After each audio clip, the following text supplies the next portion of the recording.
Hello, everybody, and welcome to another great episode of My EdTech Life. Thank you so much for joining us on this wonderful day, and wherever it is that you're joining us from around the world.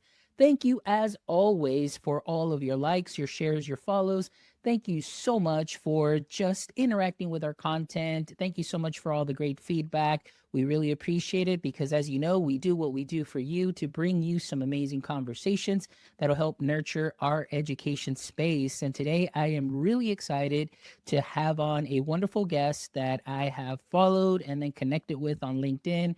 She is putting out some amazing things and things that will really get you, at least stopping and thinking and kind of meditating because sometimes, we move too fast, we break things, and then we're like, oh, if I would have just maybe thought about that a little bit more. So today I would love to welcome to the show Angeline Corvaglia, who is joining us today. Angeline, how are you doing today?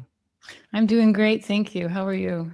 I am doing excellent. And thank you so much for connecting with me. Like I mentioned earlier, I know Saturday mornings are very precious, but I do appreciate you taking the time out of your day to just share your passion, share your world with us, and just to really just share what you have been amplifying on LinkedIn and through, all your various posts. And we're going to be talking about an amazing conference that you will be speaking at as well. So there's a lot to cover.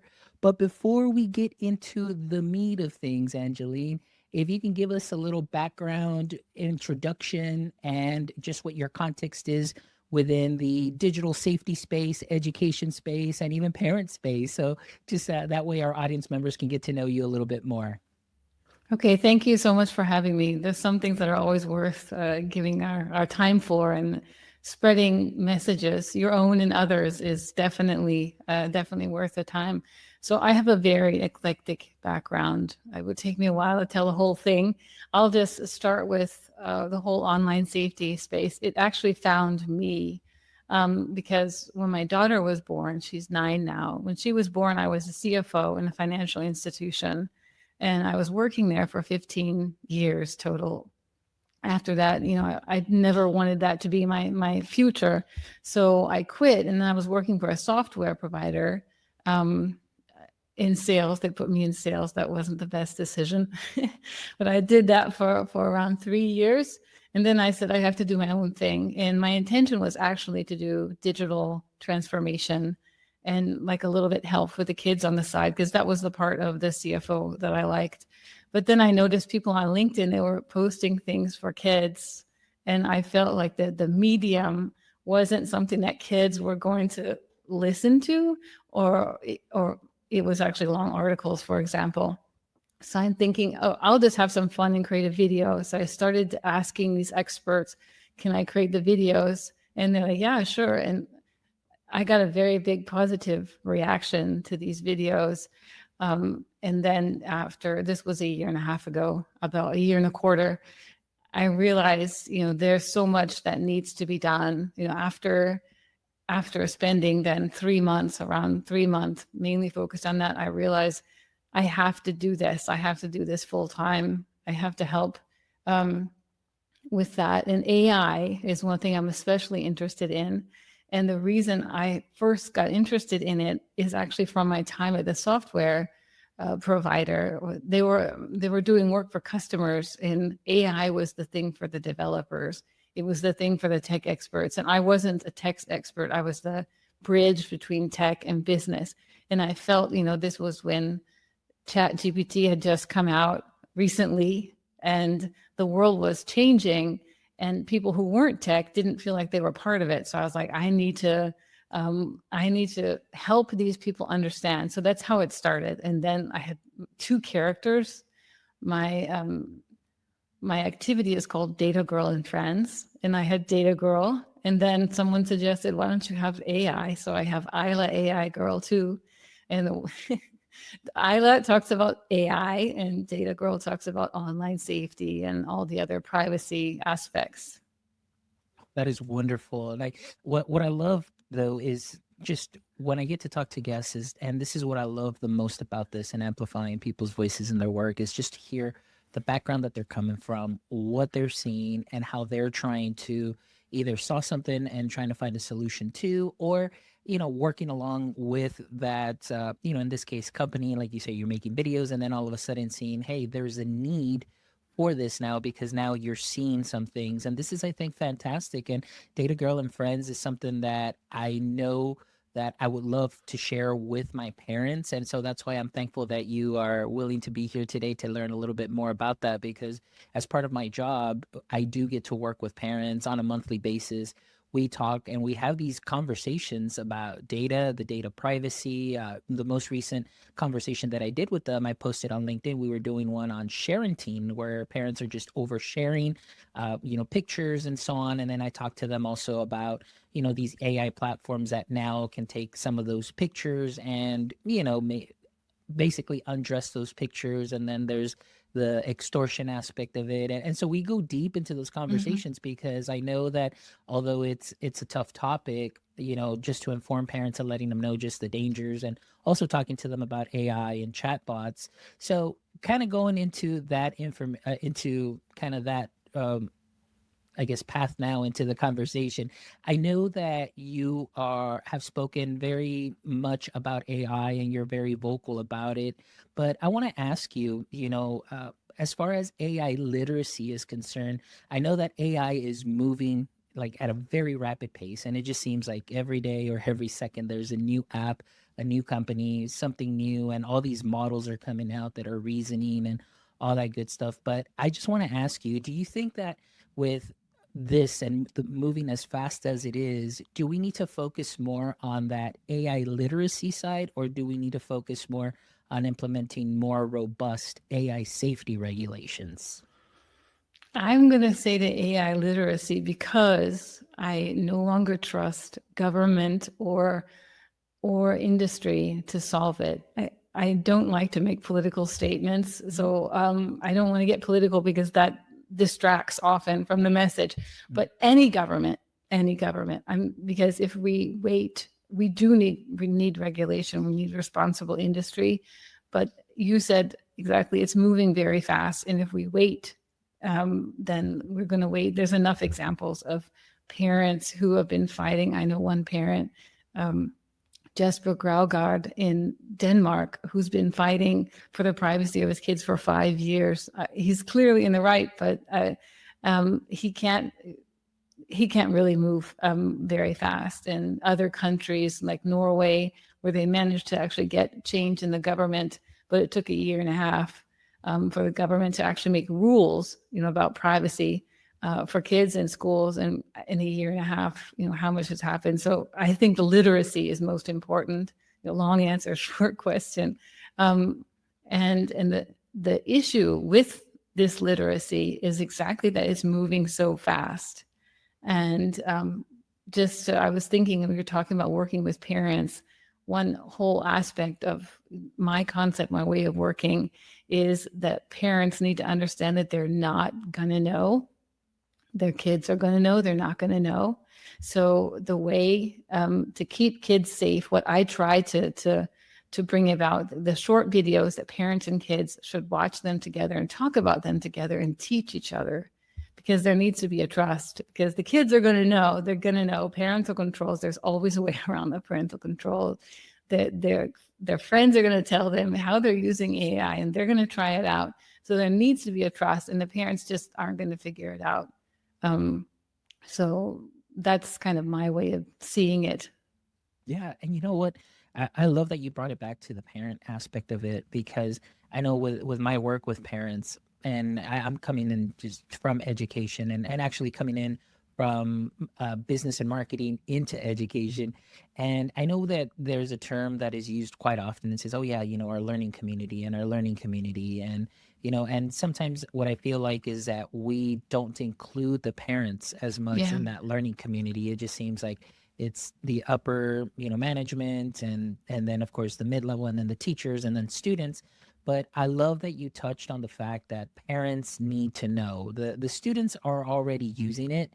The students are already, obviously, because of their friends, and they see things on, social media and things of that sort. They are already familiar with a lot of the apps, but the parents aren't. And so I love the way that you bring that together and saying these short videos are for parents and their children to watch together and have those conversations. And that's really the job that I get to do with our parent liaison specialist, or our parent engagement specialist, I should say, is that the goal is we tell them, it's like, we're having these conversations, but I'm giving you these resources also as well, both in English and Spanish, because those are the predominant two languages here where I live along the border. But these are resources to have those conversations with your son or daughter, just at least to get them to think for 0.5 seconds, before they click send or whatever it is that they're going to do or share, because of maybe the long-term consequence of that might happen later on. And also even talking to parents about that too as well. Like, hey, when you're posting something about your child, is this something that you would like posted about yourself? Because later on, with students and with AI, like I said, there's even more of a danger now, I think, or at least it's heightened because of what can be done with these apps. So I love that the work that you're doing in bridging that gap between parent and student, or child in this case, and bringing that together. So let's talk a little bit about, more on that parent side, because I would love to pick your brain and learn more and see how I may also share what you're doing with parents as well. So I know you've spoken about AI powered predators and chatbots and the automating of the child grooming. Can you walk us through like an example of what are some of the flags or some of the things to see when this might be happening? Um, well, obviously, it's about change in behavior, right? Mhm. And just before I go into more detail, there's one thing that I really want to mention in terms of how, in my view, what I'm trying to achieve needs to be different. That parents, they need to be able to admit that they don't know things, they don't have the answers.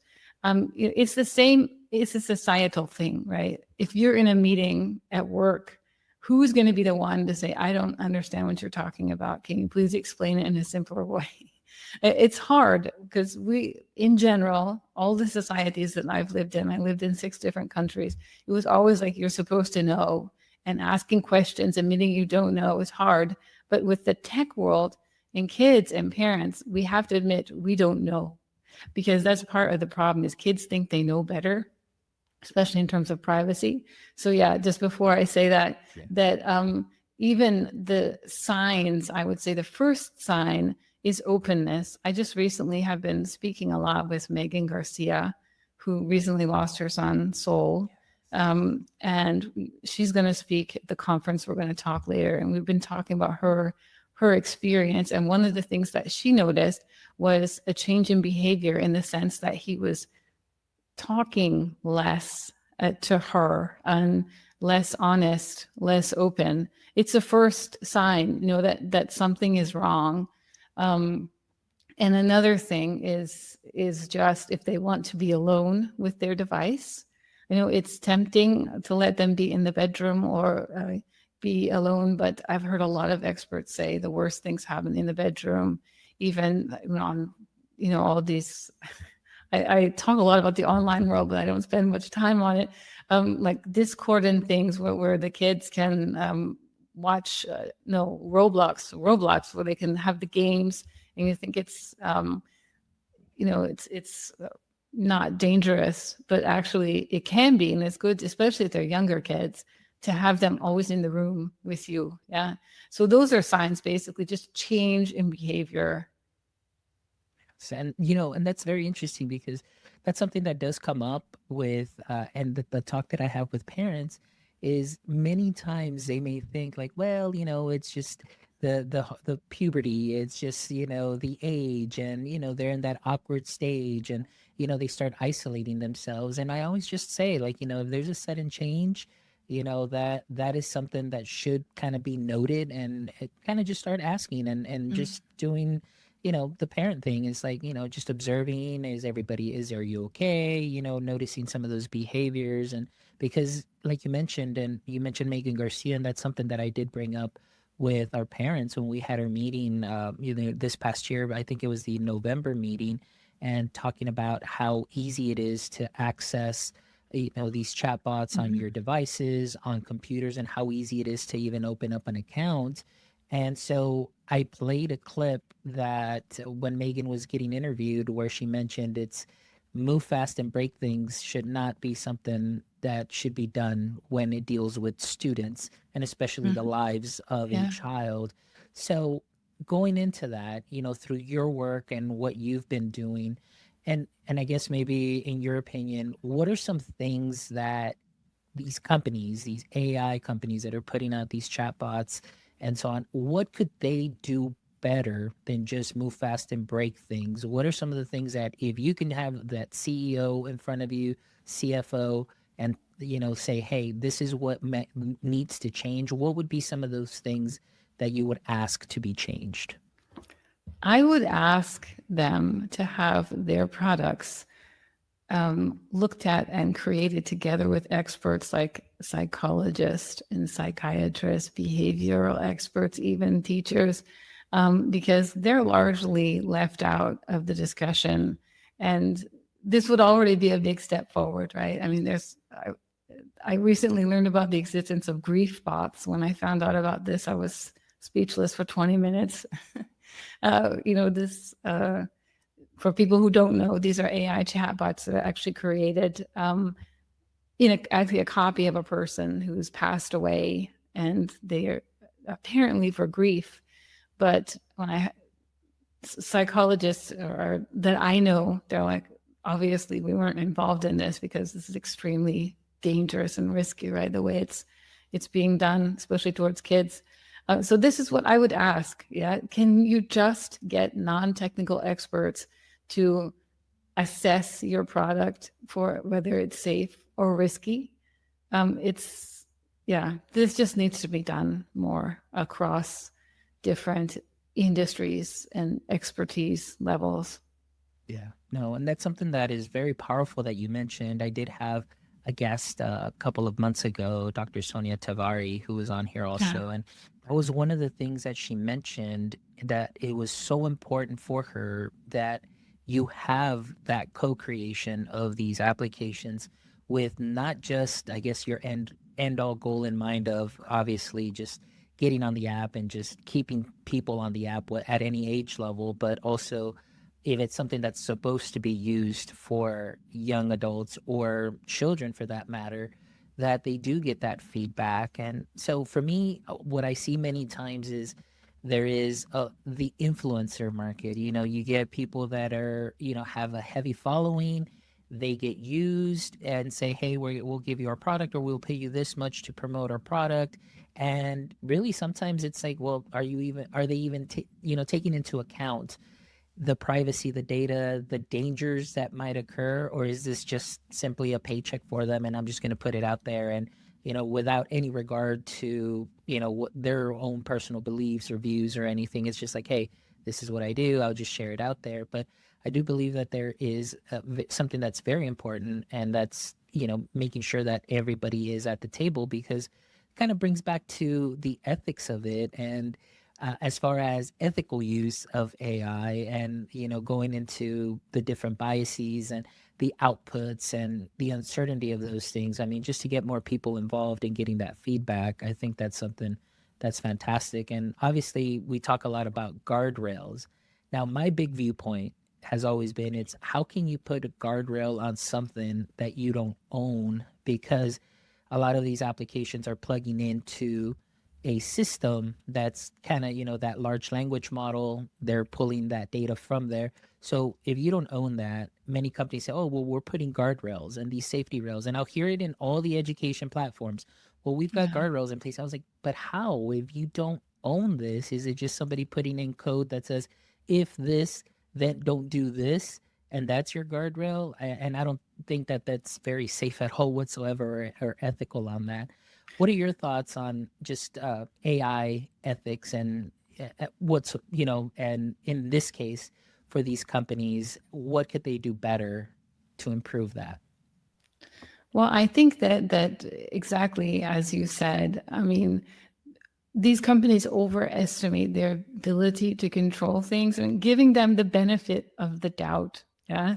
Giving them the benefit of the doubt that they honestly believe that what they're putting out there can be controlled, then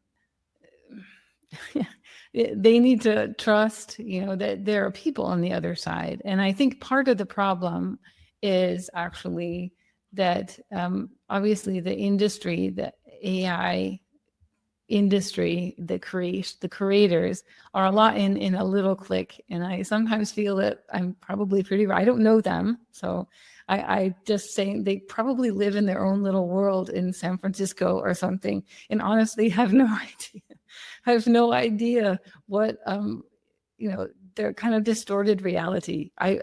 Just what I've, hear them talking about creating new beings or some strange things, or religions, and so, um, yeah, I would tell them, talk to normal people, see normal people, spend some time out of Silicon Valley. And I do believe, going back to something you said before, that in the end, I don't know how long this end is going to be. And sometimes it's hard to keep believing this, but in the end, the winner will be the one that puts the most people on the table, because AI is going to be the most intelligent. More information that it has, the more useful it's going to be. I work with a lot of people from Africa, and I have yet to have an AI system. I would love someone to show me one that can produce a non-biased image of an African. I mean, and it's just even I've so far that I had to ask my African partner, I'm like, can you just send me pictures of Africans, because I can't trust any system that I get that is not biased. Mhm. I'm giving this as the example because that's the one I know the best. But in general, the AI system isn't going to be useful for all those people, and it's not going to be useful for students, for example, who need to learn about Africa, if it's not been fed with proper information about the continent, the countries in the continent. So the winner is going to be the one that figures out, I have to bring the most people on the table, Mhm. so my system is really fair and useful Yeah. for No, and more people. I agree with that. That what you said just really brings to mind. Recently, at a presentation, or actually at a conference, I should say, myself and Dr. Nika McGee, big shout out to her. She's fantastic, also, and she's a cautious advocate of AI, and she's out there also spreading the word. But we did a presentation together because here in the state of Texas, they are slowly rolling out the use of AI for grading constructed responses or shortened little essays, as opposed to using manpower to read through these essays. Obviously, it would take a lot of time to do that if you're doing it in person with more people. But now they're just saying, okay, we're going to do a small percentage just to kind of test it out. And going back to what you were saying, so for example, an AI model being used in Africa and an AI model being used here, I know that even today, when I've gotten into some of the image generators and you put in, show me like just janitor, you Mm. get a certain look. Then for doctors, you get a certain look for, a lot of things. And I'm like, wait a minute, like this is very unusual. This is very weird. And so by, countries, even, now it's like, it how are they perceiving us? Like if they put there like an American, what does that look like to them too as well? So going back to that, it's that information. Is it accurate information? And that's kind of very scary too, because even when you use an image generator where there'll be like, hey, put yourself in here or put in a prompt, and I describe myself and I'll put there, Hispanic male, every single output that I get, Hispanic male, it always gives me a beard or a mustache, and it makes me look well, I mean, it makes me look a little bit more bigger, filled out, I Oh, should really? say. Oh, really? Yes. Yes, a little bit more, filled out, a little bit more robust. And so I'm like, Mm. this is very interesting. As you're putting in these prompts, there still needs to be a lot of work being done with this. But the fact that people around the world, educators especially, are like, oh my gosh, this is the greatest thing in the world because now it can do this quickly. Now I'm able to do this in 20 seconds. But my biggest concern is, yes, it can do it in 20 seconds, but how accurate is it if it's just statistically predicting the next word? The other thing is the knowledge cutoff date is something that we brought up there at that conference too, because there's a lot of applications that teachers are using and they're purchasing for their teachers. And in the terms of service, it'll tell you the knowledge cutoff date is 2023. We are already well into 2025. So how accurate is this going to be if the data there is at 2023 and now in the state standards have have been updated for a lot of our content area here in Texas, at least. So those are a lot of the things that I know many people don't look into, and maybe they just want to turn a blind eye because they're like, oh, the magic, the whistle, this is the shiny object that's gonna, create my lesson for me, and I'm done. And that's what really concerns me too, as well. So kind of going and touching on that a little bit, I know that you've compared and saying like, like what we were talking about a little earlier, those that bring more people to the table. So it's almost like we're comparing it to an AI race, and it's Mm, definitely a competition, without anybody just really, it's just like all hands on deck, everybody yeah. just go, go, go. So I want to ask you, looking ahead in your perception and in your experience and from the lens of the world that you live in, which is, Data Girl and friends and all the amazing people that you're connected with in your network, how do you envision, AI as a force for good, or do you envision it as a force for good, like maybe 10 years from now, or is there many more pitfalls that are going to be coming that we should be worried about? I try to be positive. I need to be positive. I need to believe that it's possible. The good AI can be a force for good. It can be used well. It doesn't look like it's necessarily going in that direction right now, because of exactly massive problems. We were discussing before with the image generators, the ones that create pornography. Kids are obviously interested in this, so they use it, they create it. They don't understand the weight of what they're doing. So all sorts of things, and also these AI relationship chatbots, they're all completely overwhelming and influencing, especially if you give it to young kids. I was talking to I think it was Megan who said that she met someone whose daughter had their first relationship with an abusive AI chatbot boyfriend at 13. So this is a person whose first relationship. I mean, this is the influencing the whole world going forward. So this is a lot of reason to be negative, right, about it. But on the other hand, what the world I'm trying to create is one where all of the tech connects us all over the whole world in a way that we've never been connected. They figured out they make one product and it's sold in the entire world. What we haven't figured out is the other side of it, right? So we can take this connection that tech gives us and push together for a responsible tech, right? Because in individuals and also individual countries, we're not really achieving as much. But if collectively we can do that, then we can. I mean, AI can help in really a lot of ways. It can help us to be very efficient, and it can help us to be more creative.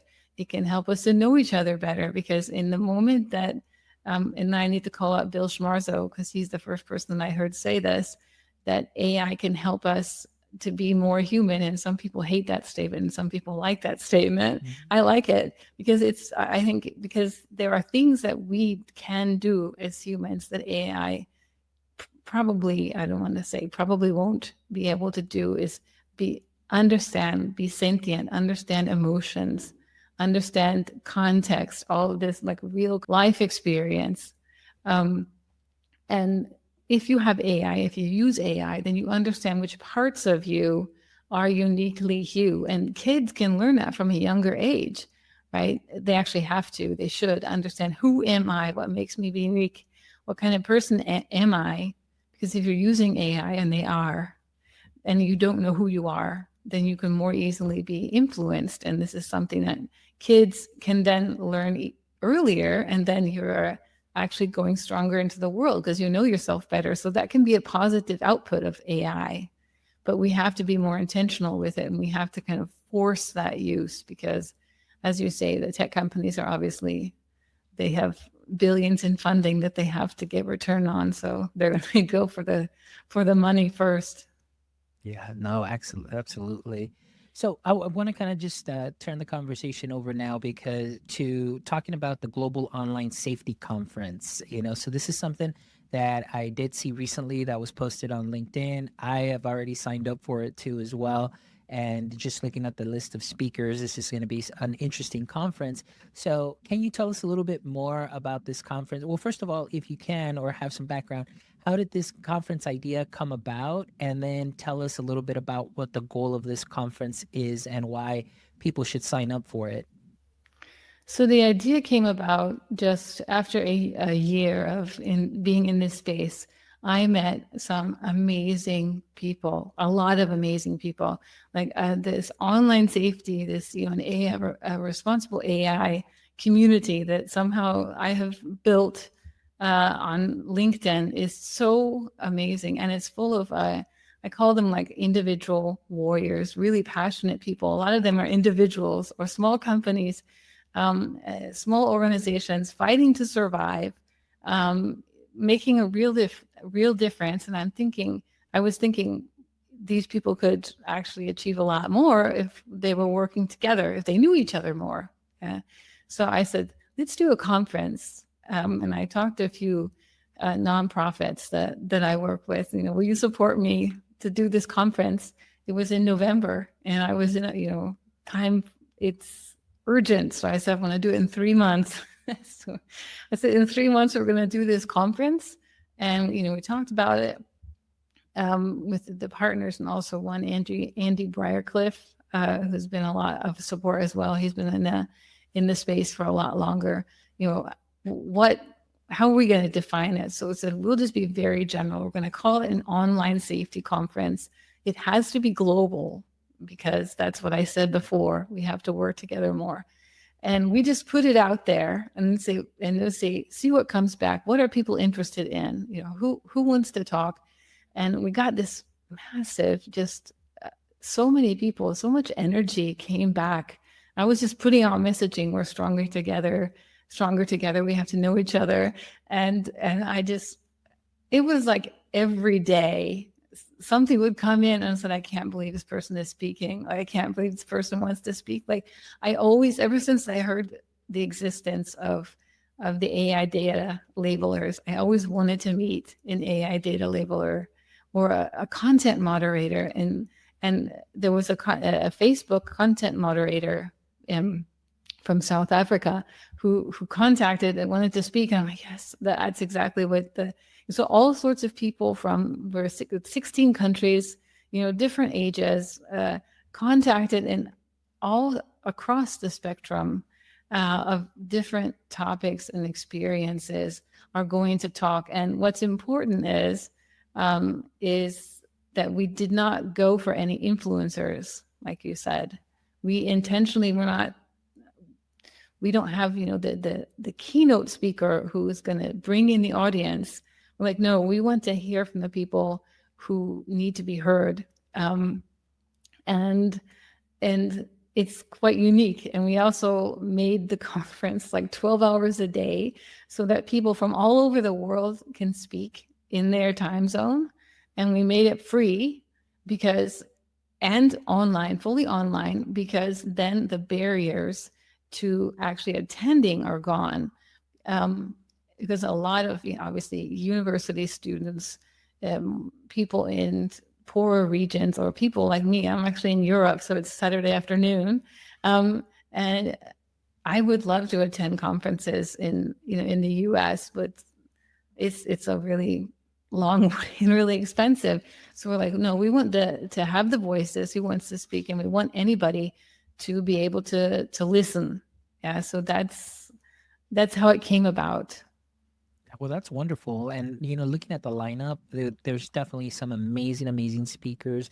and people that I actually follow on LinkedIn too as well. Like I said, I'm a follower of your work and everything that you're doing because I love what you're doing and your mission. And so this is definitely something that's going to be worth the view. And like I said, I've signed up for it, so I'm really excited to just gain some more knowledge and different perspective and different lenses from people in other countries that maybe are like-minded but are seeing things differently, or may have a different perspective. And like I said, for me, it's always looking for something different and something that just to think about and maybe change my perception on many things. And so this is an exciting opportunity for everybody to sign up. And I know the conference starts February 19th. So there's Yeah. still time to sign up, correct? You can sign up. Yes, absolutely. Yeah. Perfect. Excellent. So for all our audience members that are checking this episode out, please make sure that you check out the link in the show notes also as well. It'll be there.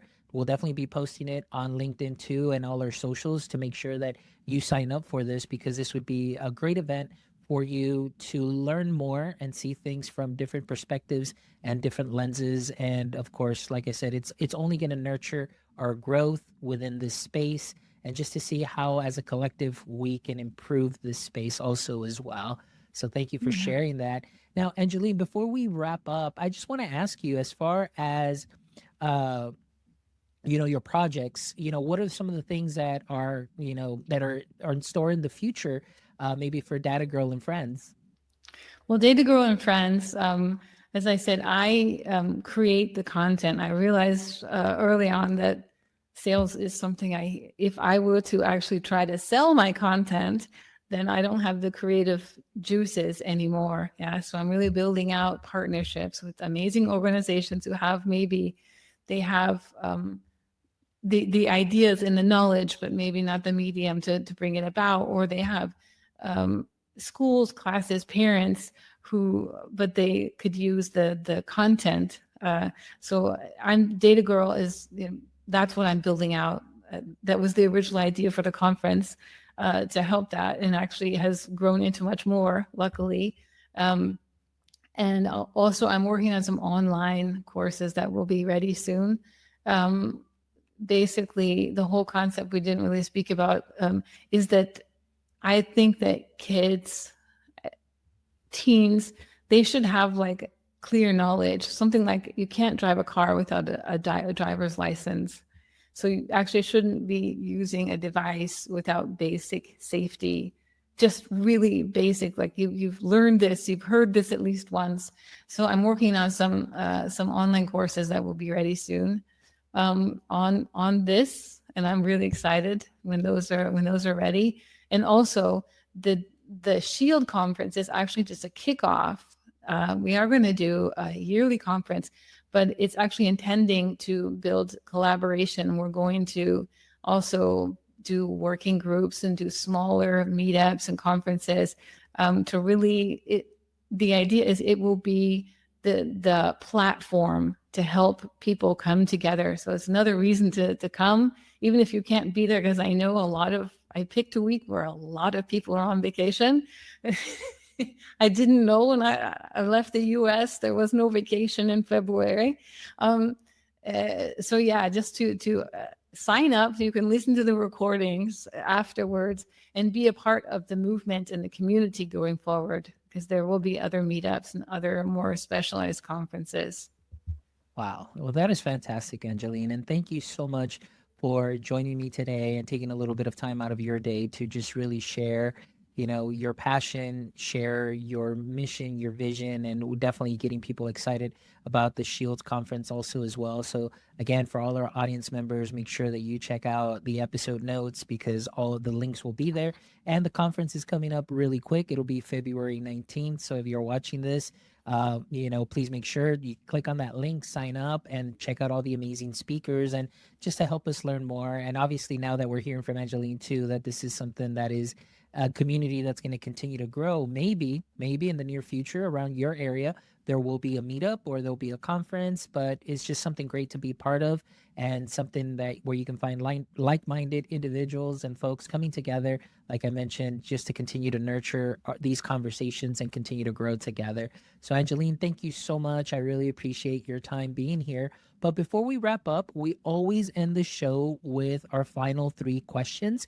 And I know I always give my guests those ahead of time. So hopefully you're ready to answer some of these questions or had just a little bit of time to think about them. So, question number one: every superhero has a weakness. So, for example, like Superman, kryptonite just kind of weakened him a little bit, or it was a pain point for him. So, I want to ask you, Angeline, in the current state of, I guess we'll say AI, or it could be education, it doesn't matter. But I want to ask you, what would you say is your current kryptonite? My current kryptonite, I'm a creator and I am not good at selling my creations, in a sense, not selling, even getting it out there and approaching people with it. That is my biggest pain point, because as you say, I have a lot of ideas and I have a lot of creative juices and I create things that a lot of people say are nice, but I'm not good at getting them out there, and which is a big problem, obviously. So I think it gets out there slowly through other people, but it could be a lot faster and more efficient and more useful if I would be better at that. There you go. All right, that's perfectly great answer. Just like we were talking about earlier, just kind of getting, maybe I guess you'd say a little bit of that imposter syndrome, because I suffer from Yeah. it too as well. I have great ideas, but just to kind of get them out there, it seems a little bit difficult many times. But yeah, that's a great answer. Thank you so much for that. All right, so here's question number two: is if you could have a billboard with anything on it, what would it be and why? Billboard would be, and every individual can make change, but the individuals need to work together, in the sense it's an individual thing, but it's a standing together. This is what it would be. And the why is simply because we often feel powerless, um, for all sorts of reasons. I mean, they're tech billionaires. There was recently, they were all standing behind the American president when he was being sworn in, and then doing, jetting off to Europe and managing to get the regulations changed overnight. You can feel powerless. Yeah. Um, but we're not powerless. And if you look back in history, this tech field world that is has all sorts of dangers is new. It's new. It's been around a really short time ago. Our world was different, and we can insist on, no, it doesn't have to go in that direction, and it's going to be individuals making individual decisions that can make that happen. But that said, if you find other individuals who are on the same path, then you have more inner power and inner strength. Excellent. Great answer. Thank you, Angeline. And the last question to wrap up our wonderful conversation is, if you could trade places with one person for a single day, and it could be anybody, who would it be and why? I don't know if I would really want to do this to myself, but I would like to put myself in the throes of those Silicon Valley conversations for one day and kind of figure out, um, maybe all of some of these things that I hear them say would make more sense if I spent a day there, understanding what they were doing, how they were spending their day. Probably wouldn't understand many of their conversations, but at least to kind of get a feel for it. So I think that would be it. Yeah, just to really understand better this whole other side of the AI tech universe. There you go. That's a great answer. Well, Angeline, thank you so much again for spending a little bit of time with me on this wonderful day.